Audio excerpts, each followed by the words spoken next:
नमस्कार साथियों, आज की इस क्लास में हम लोग जो है 2023 के मोस्ट इंपॉर्टेंट करंट अफेयर्स के क्वेश्चन और क्वेश्चन से जुड़े हुए कुछ इंपॉर्टेंट फैक्ट्स को भी इस क्लास में पढ़ेंगे। तो चलिए करते हैं क्लास की शुरुआत।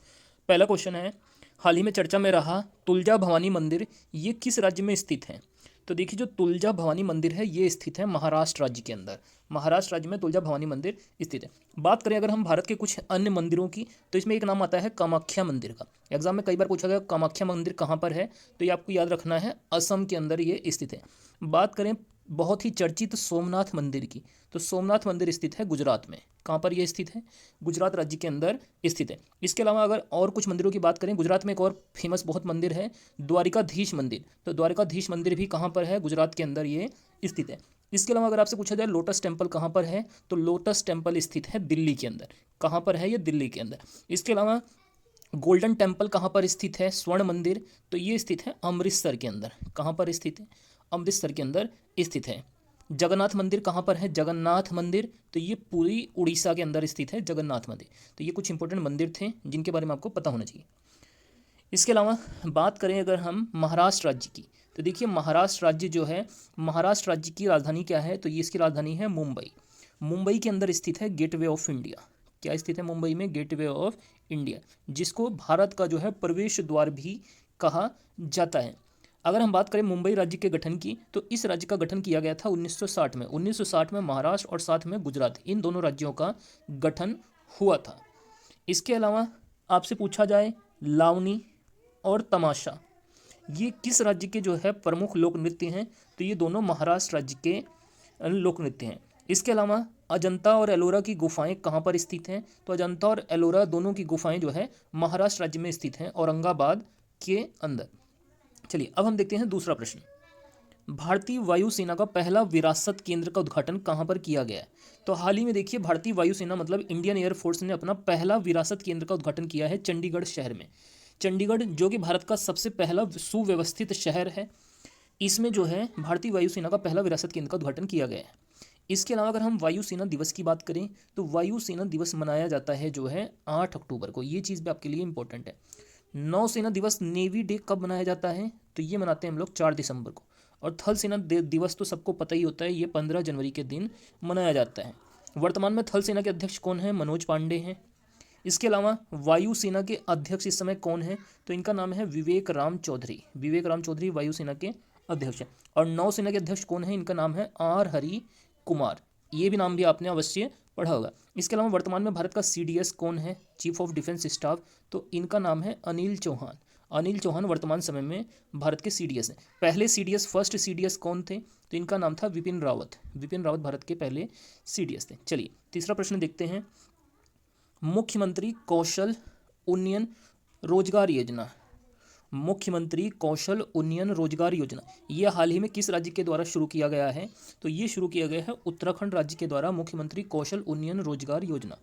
उत्तराखंड राज्य की नई राजधानी बनाई गई है गैरसेन। गैरसेन उत्तराखंड की नई राजधानी। इसके अलावा अगर आपसे पूछा जाए माना और नीति दर्रे किस राज्य में स्थित हैं, तो ये दोनों दर्रे उत्तराखंड राज्य में स्थित है, माना दर्रा और नीति दर्रा। नंदा देवी पर्वत श्रेणी किस राज्य में स्थित है? तो ये भी उत्तराखंड में स्थित है। इसके अलावा जिम कॉर्बेट राष्ट्रीय उद्यान किस राज्य में है? तो ये भी जो है उत्तराखंड राज्य में स्थित है। उत्तराखंड राज्य का गठन हुआ था 9 नवंबर 2000 को। तो ये भी चीज़ें जो है इंपॉर्टेंट है। चलिए चौथे प्रश्न की बात करें। अखिल भारतीय नाट्य परिषद का अध्यक्ष कौन बना है? तो हाल ही में देखिए अखिल भारतीय नाट्य परिषद के जो नए अध्यक्ष बने हैं, इनका नाम है प्रशांत दामले। प्रशांत दामले अखिल भारतीय नाट्य परिषद के नए अध्यक्ष बने हैं। अगला पांचवा प्रश्न है, इच्छा मृत्यु को वैध करने वाला 7वां देश हाल ही में कौन बना है? तो हाल ही में देखिए इच्छा मृत्यु को वैध घोषित करने वाला दुनिया का जो 7वां देश बना है, ये बना है पुर्तगाल। पुर्तगाल देश ने इच्छा मृत्यु को वैध किया है। पुर्तगाल की राजधानी की बात करें तो इसकी राजधानी का नाम है लिस्बन। बात करें अगर सबसे पहले पुर्तगाली भारत आए थे, और कौन आया था सबसे पहले? Vasco D gamma. Vasco D gamma कब आया था वास्को डी गामा भारत? तो ये आया था 1498। कहाँ पर ये सबसे पहले पहुंचा था? कालीकट में। और कालीकट में किसने उसका स्वागत किया था? जमोरिन ने। जमोरिन राजा ने कालीकट में उसका स्वागत किया था। पुर्तगालियों ने पहली फैक्ट्री अपनी कहाँ पर खोली थी? कोचिन शहर में इन्होंने पहली फैक्ट्री खोजी थी। नेक्स्ट अगला प्रश्न है, भारत का तीसरा सबसे बड़ा निर्यातक, भारत का तीसरा सबसे बड़ा निर्यातक देश कौन बन गया है? तो ये बन गया है नीदरलैंड देश।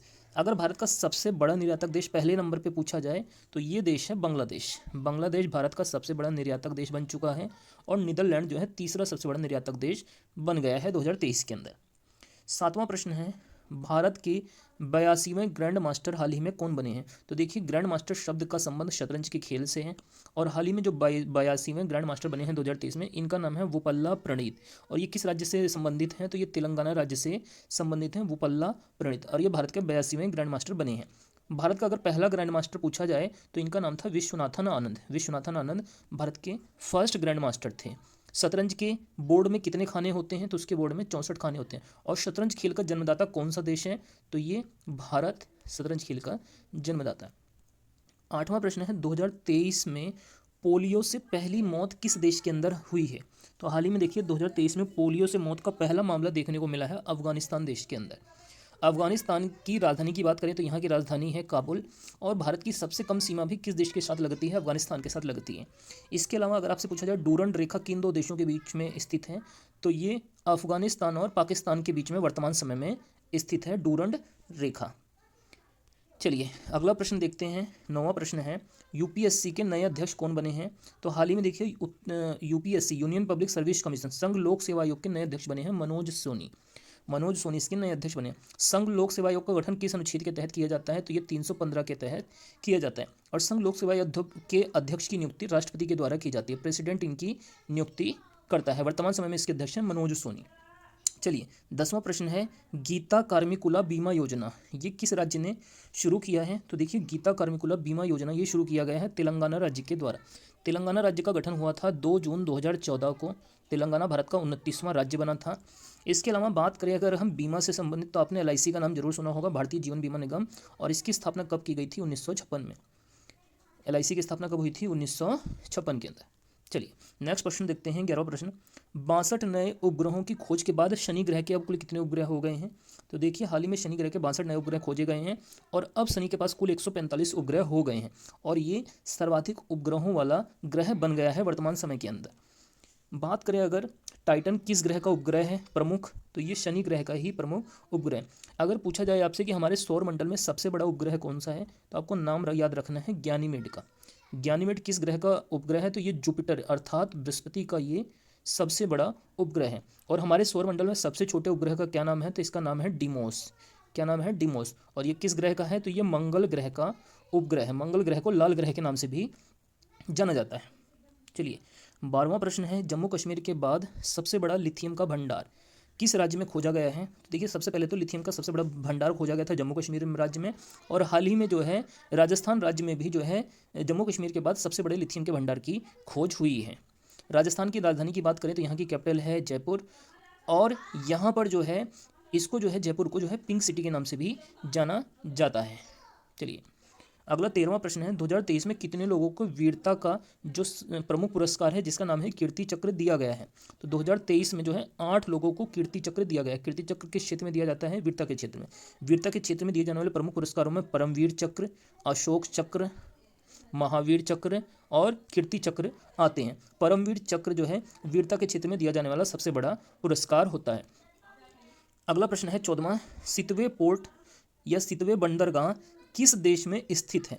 तो ये जो है म्यांमार देश में स्थित है। कौन सा बंदरगाह? सितवे बंदरगाह। अगला प्रश्न है 15वां प्रश्न है, बच्चों के लिए डिजिटल हेल्थ कार्ड जारी करने वाला पहला राज्य हाल ही में कौन बना है? तो देखिए बच्चों के लिए सबसे पहले डिजिटल हेल्थ कार्ड जारी करने वाला राज्य बन गया है उत्तर प्रदेश। उत्तर प्रदेश ने हाल ही में बच्चों के लिए जो है डिजिटल हेल्थ कार्ड को जारी किया है। चलिए इसके बाद देखते हैं अगला प्रश्न, प्रोजेक्ट संजय का संबंध किससे है?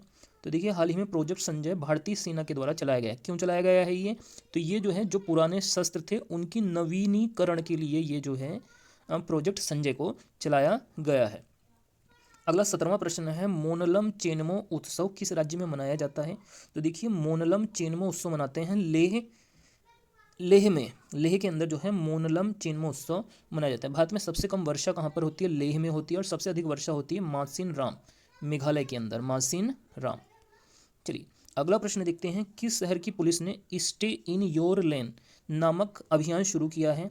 तो देखिए किस शहर की पुलिस ने स्टे इन योर लेन ये अभियान शुरू किया है? शारजहां की पुलिस ने।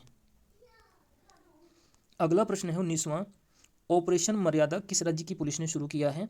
तो देखिए, ऑपरेशन मर्यादा को शुरू किया गया है उत्तराखंड राज्य की पुलिस के द्वारा, ऑपरेशन मर्यादा। इसके अलावा आज की क्लास का अंतिम प्रश्न है, 20वां प्रश्न है, सी हैरियर संग्रहालय कहाँ पर स्थित है? तो देखिए, सी हैरियर संग्रहालय स्थित है आंध्र प्रदेश राज्य के अंदर। आंध्र प्रदेश राज्य का गठन भाषा के आधार पर हुआ था 1953 में। भाषा के आधार पर गठित होने वाला पहला राज्य कौन सा था? आंध्र प्रदेश था। तो ये हमारी आज की करंट अफेयर्स की क्लास थी। अगर आप लोगों की क्लास अच्छी लगी, वीडियो को आप लोग जरूर से जो है लाइक कीजिए और चैनल को जरूर से सब्सक्राइब कर लीजिए।